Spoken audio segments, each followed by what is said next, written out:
Baseball plays at Minute Maid Park. Women's basketball gets back on a winning streak, and softball defeats the top 2 teams in the country. All this and more on College Press Box.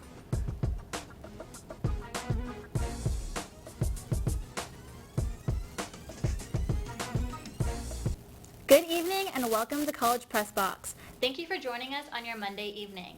I am your host, Stephanie Witt, alongside John Kelly. We have a packed show for you tonight, starting at the Diamond. This past weekend, Texas baseball played in the Shriners Baseball Classic in Houston, Texas. There they played LSU, Missouri, and Arkansas. Let's head to Minute Maid Park for the weekend's highlights. Texas started off with an incredible first and second innings, with a run by Austin Todd off an incredible hit by Zach Zubia. Kennedy then heads home off the bat of Cam Williams going deep into outfield on a pop fly. Then DJ Petrinsky rounds the bases off a pop-up by Douglas Hodo III.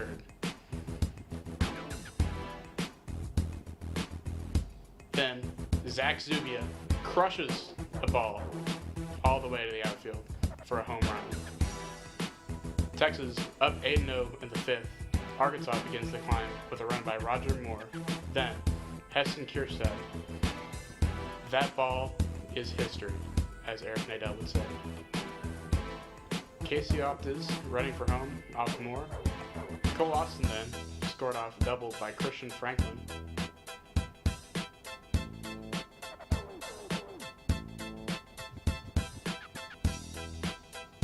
And Franklin then scored off a single by Kierstead. Texas won the game 8-7. This past Saturday, Texas baseball Houston, beat Texas. number 6 Arkansas 8-7 after a narrow loss to number 11 LSU a day before. Winning pitcher Ty Madden gave his thoughts on how his pitching impacted the game. Yeah, slider kind of kept me in the game today. As you said, it really kept them on their heels and allowed me to use my fastball. And I didn't show it as much, but I feel like the curveball helped me a lot too. I threw a couple for a strike and then just shown it to them, just put another thought in their head, and I think that helped a little bit. After their loss to LSU yesterday, Coach gave his thoughts on the win today. 2 different types of ball games. I mean, the beginning we came out of the gates, swung the bat really well early. Put up a 6 spot and just really offensive, really no small ball in that. I mean, we swung the bats well. And I thought Ty was outstanding. He was outstanding all night. Pete did a great job and Dre finished it. But, you know, Bolden just kind of did something, just kind of snuck the fastball by us. Just kind of mixed his pitches really well. And, you know, I don't know if we got complacent right there, but they did a good job of working themselves back into the game and making it a thriller at the end. First baseman Zach Zubia talked about his home run tonight and the adjustments he made from the LSU game. Oh yeah, I mean, I didn't try to sell it too much, but I knew right away it was off the bat. It was a good swing, and so hope to do it tomorrow. Continue to enjoy the process and just continue to keep on playing. It's a 2-2 slider, and it was just middle, and then just put a good swing on it. I got beat up by sliders on Friday, and so we worked really hard today on focusing on hitting the off-speed pitch, and it paid off. That's the process right there, and just got to keep on working every single day. Texas went on to lose in a tight game versus Mizzou 9-8 Sunday, and will be back in the dish Tuesday night versus Arizona. From Minute Maid Park in Houston, Texas, I'm John Kelly, TSTV Sports. Joining us in the studio tonight is baseball analyst Nick Kuholtz. Welcome back, Nick. So tell us, how do you rate Texas's performance overall this past weekend at Minute Maid Park? Well, Stephanie, I think going into the weekend, the standard for Texas was if they go 2-1, that's a successful weekend, no doubt. The reason why I look at it as a little disappointing, just because after a huge win for Texas on Saturday against Arkansas, then they play a 500 Missouri team, a game that Texas really should have won. And instead, Texas loses and drops to 1-2 on the weekend. And Texas knows that's the game that they should have had. There are some positives, though. Austin Todd was incredible. Zach Zubia had a phenomenal weekend as well. Some hitters were awesome. Really, the batting in general was awesome. And starting pitchers, both Bryce Elder and Ty Madden went 6+ innings, only gave up 3 earned runs, quality starts from both of those two. Then on Sunday, Coy Cobb went 5 innings. He let up 3 runs, but only one of those was earned. I think all of those guys did their job and put their team in a chance to win. Obviously, though, as we know, Texas can only come out with one of those. Yeah. So what do you think went wrong for this Texas team? Well, the first thing, the main thing was on Sunday against Missouri, Texas had 5 errors, 6 total on the weekend. Anytime you have 5 errors, there's no way you can expect to win. The fact that Texas even had a chance at all to still beat Missouri with 5 errors was pretty remarkable. They got to clean that up before a big week. The bullpen, though, crushed Texas all weekend long. As I mentioned, starting pitching was great. Hitting was awesome. Scored 20 runs on the weekend. That's more than enough. But the bullpen just hurt Texas in all 3 games. In 8.2 innings of relief, the bullpen let up 10 runs. The starting pitching only let up 10 runs in 17 innings. It killed Texas. All 3 games were 1-run games. So if just a few tiny things would have went differently, Texas could have gone 2-1, maybe even 3-0 on the weekend. They've got a lot of stuff to clean up. So after this weekend, what can we look forward to in this season for this Texas team? Well, I know I mentioned a lot of the negatives Texas had this weekend, and 1 and 2 obviously a little bit disappointing, but it's not the end of the world for the Horns. It's one weekend, and at the end of the day, Texas is still 10-2 to start the season. This week, though, is going to be huge. Big non-conference matchup with Arizona Wildcats on Tuesday. Then Cal State Fullerton comes to the dish this weekend, Friday through Sunday. Cal State Fullerton not off to their best start, but they still took 2 of 3 to begin the season at Stanford. This team is a very talented squad. And then after that, there's only 1 week left until Big 12 play. So Texas, where they'll head to Norman to play Oklahoma in the first weekend of conference play. It's right around the corner. Texas needs to bounce back, clean up the little things, get things going, have a good 2 weeks before the beginning of Big 12 play. Well, thank you so much, Nick. And when we come back, we will take a look at how this past weekend went in the Texas women's basketball.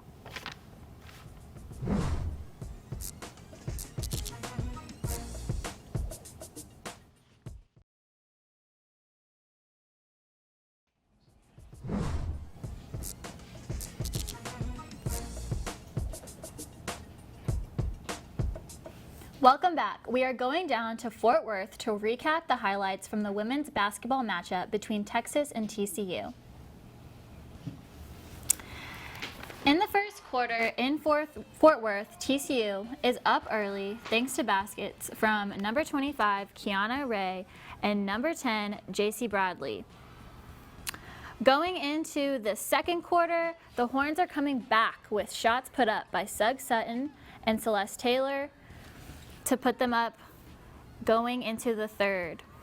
In the third quarter, Texas is down, but puts up a lead with a layup from Joyner Holmes and some good teamwork with Holmes and Collier in the paint to put up some more numbers for the Horns. Then Sug Sutton takes it down court with a nice jumper, and Texas takes the lead heading into the fourth quarter. A layup by Holmes, another layup by Holmes, and another layup by Holmes. Holmes is on fire with back-to-back-to-back baskets. And the Horns leave TCU with the win 67-77. Well begun is half done, and half done exactly what TCU did tonight. They started the game with a 13-2 run and looked like they were going to sweep Texas for the series. But Texas answered with a 13-1 run of their own, and it looked like for a second, though, they were going to lose the lead in the second half. But Celeste Taylor at this time stood up and answered with a 22-point performance and took the win. We had a mismatch that whole game, so we just needed a post presence down there because they couldn't guard us down there in the paint. And, just if you're open, shoot the ball. I thought the difference in the second half was our defensive energy, really triggered by this one beside me. She just got her hands on a lot of balls and saved some balls from going out of bounds, and it sort of kind of caught fire with our team. But she has that type of motor that she can sort of become that identity person for our team. An important element of that comeback was the rebounding battle. Texas out-rebounded TCU 57-27, the second largest margin this season. We searched rebounds better today. They're one of those teams that the floor is so stretched for you that you really have to just go pursue it. Sometimes it's not about boxing out, it's about going to get it, and I thought we were way better than that. Clearly rebounding was the big thing. Our first possession defense was solid, but we just did not do a good enough job on the boards. With the win over the Horned Frogs, Texas picks up another Big 12 win, which only makes the middle of the Big 12 standings even more chaotic. I think it's crazy that so many of us have lost home games. I mean, that to me is the biggest reflection of the parity in the league. I mean, we're all scratching and clawing right now for bids and for positioning not only in the Big 12 tournament, but also in the NCAA tournament. SEC Challenge should have been some indicator of our league. It's sort of, I think now people are starting to pay attention. A total of 86 points were scored on this basket versus 58 for the other one. That no doubt was the big difference in this game. And for Texas, a win over another ranked opponent no doubt boosts their resume. But they need to make sure what happened after the Stanford win don't happen again, because that would hurt their chances in the NCAA tournament. From the Schollmeyer Arena here in Fort Worth, I'm Daniel Shi, TSTV Sports. This past Saturday, Texas women's basketball took on Oklahoma at the Frank Erwin Center. Celeste Taylor led the team with 27 points, followed up by Joyner Holmes with 16. We now welcome in our women's basketball analyst, Justin Morris. Thanks for being with us tonight, Justin. Absolutely. First off, what are your initial thoughts after the Texas, TCU, and OU games? Well, first off, John, happy Texas Independence Day. 184's never looked better. So, as you were talking about, for the better portion of the year 2020, Texas women's basketball has been pretty inconsistent. Their back-to-back wins against TCU and OU were the first back-to-back wins in a month. Fort Worth, with many questioning Karen Aston whether or not she was on the hot seat or not, and then end up winning by 10 against a ranked team was huge. While OU is not too great this year, winning against your rival in the Erwin Center is a big confidence booster, and that's the kind of confidence booster this Texas team needed to give them some momentum going into Waco this coming week and eventually the Big 12 tournament. You mentioned the streak of back-to-back wins. Who do you think were the key contributors to these wins that Texas took on? Yeah, originally I was thinking of just maybe one contributor, but you got to give credit where credit is due, and that's going to go to Celeste Taylor and Charlie Carlier. They have been playing lights out the last two games, and the OU game was big for Celeste. She had a career night with 27 points, with 12 of those from beyond the arc. The last two games she has had the hot hand, making over half the shots she's taken. And in the past two games in Fort Worth, she was on the court for 37 minutes, another career high for the freshman. A very big boost for this Texas team. And like I said, another key player has been sophomore Charlie Collier. She has posted a double-double in both of the past two games, and she had 10 defensive rebounds against TCU, which was clearly a key to containing the Horned Frogs. Her rebounding skills are hard to match on this team, and as long as these two are on the court, Texas is in good hands. Very good. And besides using those key players, Celeste Taylor and Charlie Collier, to their maximum potential, what does Texas have to compete against Baylor this week? Yeah, it's not going to be an easy game. Baylor is currently the number 2 team in the country, and traveling up to Waco is not easy at all. It's a pretty harsh environment in the Farrell Center in Waco. So the Baylor team is looking pretty well. Kim Mulkey and her team have done an incredible job creating this team and keeping them a national powerhouse. And like I said, they're number 2 for a reason. The last 2 times Texas and Baylor have played, the games have been off to a slow start, but Baylor eventually takes command somewhere around the third quarter and leaves Texas in the dust. Texas is going to need the stamina to compete all 40 minutes. In the past, Texas has been off to a good lead and competed with Baylor, but the Lady Bears eventually find their groove and start getting the ball rolling. So Texas just needs to find their groove as soon as possible, and then they can compete with this Baylor team as best as they can. I'd expect a close game kind of early on, and we'll see who can kind of catch their groove first. Okay. Thank you so much for being here, Justin, and walking us through Texas women's basketball. Of course. When we come back, we'll be talking about all things softball after their massive victories over top-ranked teams. Stick around.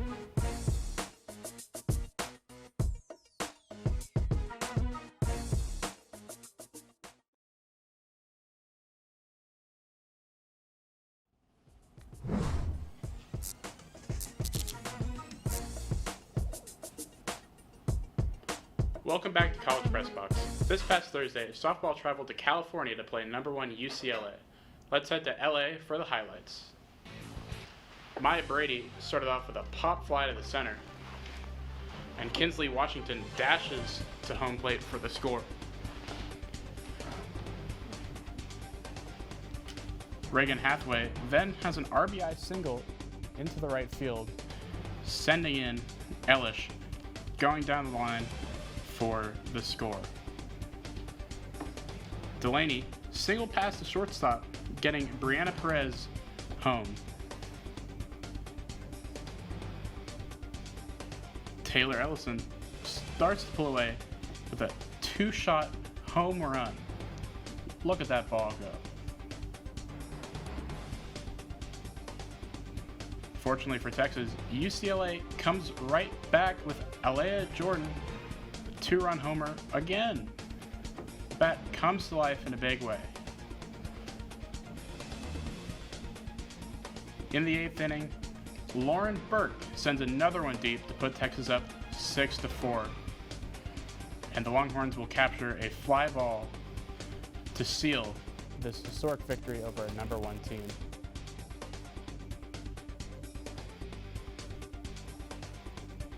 Look at that ball go. This weekend, Texas competed in the Judai Garmin Classic in Fullerton, California.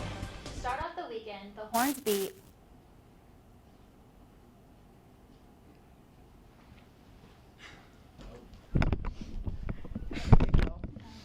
You're telling me to go early. This weekend, Texas softball competed in the Judai Garmin Classic in Fullerton, California. To start off the weekend, the Horns beat Washington 8-6. With this win, the Longhorns successfully managed victories over the top 2 teams in the country, number 1 UCLA and number 2 Washington, in consecutive games, for the first time in program history. On Saturday, Texas had a rough start to the day with a loss against Fresno State, but rebounded with a win against number 13 Michigan later that night. Then on Sunday, the Horns closed out the weekend with a win against Boise State. So joining us tonight in the studio is softball analyst Matt Marinchak. Thanks for coming in tonight. Thanks for having me. So after this past weekend, what were the key factors that led Texas to upset the top 2 teams in the country, number 1 UCLA and number 2 Washington? I gotta say it was great play all around for Texas. They had great pitching, great hitting. You have your pitching rotation: Miranda Ellish, Courtney Day, Shea O'Leary. They're always lights out this weekend. Didn't give up very many runs, and this season they've held opponents to under 2 ERA and a batting average of 185, and they helped Texas get to a 23 record. If you look at the hitting side of the ball, Lauren Burke and Mary Iacopo have been on a hot streak and made their presence felt the last 2 games with a combined 6 RBIs and some clutch home runs between them. But aside from them, they're a very deep team. They have a lot of talent up and down the lineup, a lot of young freshmen, sophomores, and some good upperclassmen. They have that good combination that's going to make them dangerous come playoffs. So after everything you mentioned this weekend for Texas, so after those 2 incredible wins, what do you think went wrong for Texas against Fresno State? Well, there was a lot of errors, a lot of sloppy play for Texas. You saw in the first inning they had that wild pitch that Fresno State scored off of, had some fielding errors. But, you know, they come off of 3 games in less than 3 days. Fatigue had to have been a factor in this loss. They weren't on top of their game, but it's softball. You're not going to win every single game, and you lose a game here and there, it's no big deal. They came back, rebounded, beat the number 11 team in the nation, and beat a good Boise State team as well. They should have nothing to worry about. This one loss is just like all their other losses by 1 run. They're not getting blown out. They basically, if they keep their head on the right track, they'll be fine. So clearly Texas has proved that they can be the top teams, but who is their biggest challenge moving forward into the season? Well, I think when you look down the road, you're playing against Alabama and Oklahoma.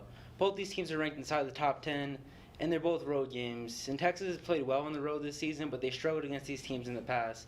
Alabama beat Texas 2 out of 3 games last year, eliminating them from the playoffs, and OU swept Texas last year. I think the bigger win for Texas would have to be Oklahoma, because they haven't beat Oklahoma since 2014. If they could manage at least 2 of the 3 wins, that's going to be a confidence booster that'll help boost them into the playoffs. Well, there you have it. Thank you, Matt, so much for being in the studio tonight.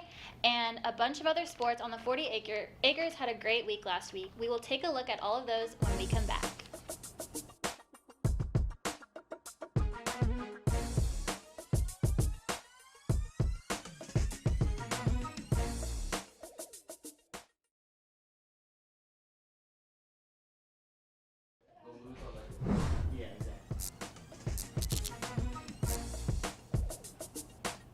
For the final time tonight, welcome back to College Press Box.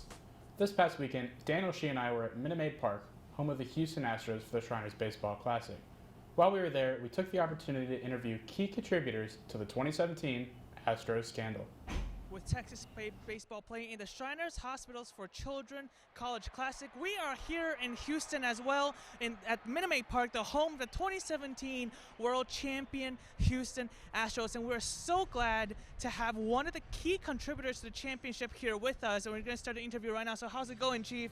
Obviously not a ton of wear and tear, maybe just a little bit of maybe just a little bit of wear and tear here and there, but obviously not a ton, and obviously that shows that he's only in there for a couple of games. Let's interview this guy. So how's it going, Chief?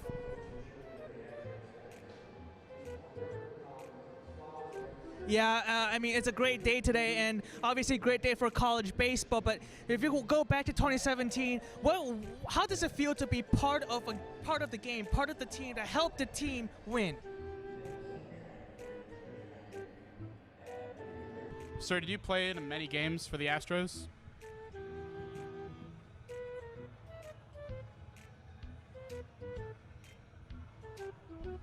And how did those beatings make you feel?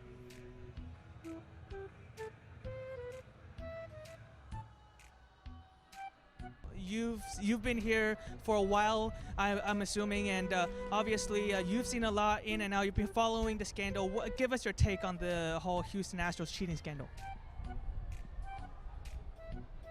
Do you think the trash cans helped improve the overall 2017 Houston Astros season? Can you help me get employed at ESPN, please? Thank you so much. From Minute Maid Park here in Houston, Texas, I'm Daniel Shi, TSTV Sports. Beat Texas Tech on their home turf in Lubbock, Texas. Redshirt sophomore Andrew Jones tied his career high of 22 points, and redshirt freshman forward Brock Cunningham added a career high of 8 points and 2 steals with 5 rebounds in 22 minutes. The Horns will face off against OU tomorrow night at 8 p.m. in Norman, Oklahoma. Number 4 ranked men's tennis took on 2 ranked opponents this weekend, number 8 Stanford and number 9 NC State. On Friday, they swept Stanford with impressive performances from freshman Cleve Harper and sophomore Shi Huang. On Sunday, they lost 4-3 to NC State, but had crucial singles wins by Christian Sisgard and Elliot Spaziri. Men's tennis returns Friday to play number 44 Tulane. The Lady Horns fell short against number 12 Stanford on Saturday afternoon. They will play again this weekend against number 16 Michigan in Austin. Yesterday, Texas men's golf began the Southern Highlands tournament in Las Vegas. After one day of play, Texas is second behind USC by 5 strokes. Pearson Coody had the best round of the day, going even with 3 birdies and 3 bogeys. He is currently tied for 10th. The team continues to play the tournament today and tomorrow. Number 1 women's golf finished 4th at the Icon Invitational in Woodlands, Texas. The team was led by freshman Sophie Go. She tied for 5th in the tournament, marking her 4th consecutive top 10 individual performance. The team will return to action this weekend, where they will compete in the Darius Rucker Intercollegiate in Hilton Head, South Carolina. This past weekend in Ames, Iowa, the men's track and field team got 3rd place in the Big 12 championships. O'Brien Wasome swept the men's long jump and triple jump, becoming the second Longhorn to do so. Trip Piperi won his 3rd straight Big 12 title in shot put, and John Burt won his 2nd straight title in the 60-meter hurdles. Texas also won in the 400 and 200-meter dash, as well as the collegiate heptathlon. Texas will compete next in March for the NCAA Indoor Championships in Albuquerque, New Mexico. The women's track and field team won its 3rd straight Big 12 title, and the Longhorns set a Big 12 Indoor Championship scoring record. Senior distance runner Catherine Gillespie won 3 Big 12 titles. Those were in the mile, the distant medley relay, and the 800-meter run. She topped the podium in the women's mile after clocking the 2nd fastest indoor mile in school's history. In 2 weeks, the team will travel again to Albuquerque, New Mexico for the NCAA Indoor Championships. Texas football announced that the annual Orange and White Spring Game will take place Saturday, April 25th at DKR. The game will be the first since Texas beat Utah 38-10 in the Valero Alamo Bowl, and will give us a preview of what the team will look like in the 2020 season opener versus South Florida. This week in Longhorn sports, on Tuesday, women's tennis faces off against number 16 Michigan at 2 p.m. on LHN. Baseball will play Arizona at 6:30 p.m. on LHN, and men's basketball will go up again against Oklahoma in Norman at 8 p.m., and you can watch that on ESPN2. On Thursday, men's swimming and diving will compete in the American Short Course Championship, and women's basketball will play number 2 Baylor at 7:30, and you can watch that on FS1. On Friday, softball competes in the Longhorn Invitational And women's tennis faces West Virginia at 5 p.m. Men's tennis goes up against number 44 Tulane at 5:30. Baseball plays Cal State Fullerton at 6:30, and soccer competes against Monterey at 7. On Saturday, men's basketball faces Oklahoma State at 3 p.m., and you can watch that on ESPN2. On Sunday, to finish out the weekend, men's tennis plays in Tulsa at 11 a.m. Women's basketball plays at Oklahoma State at 11:30 a.m. Women's tennis faces Iowa State at 12 p.m., and men's tennis goes against Rice at 3:30 p.m. That's our show for tonight. Thank you so much for sticking with us. On Wednesday, be sure to check out College Crossfire at 9 p.m. for the best sports debate on the 40 acres. And on Friday, check out the One Enough Sports Show at 9 a.m. for some great banter. From all of us in studio and master control, I'm John Kelly with Stephanie Witt. Thank you and have a great evening.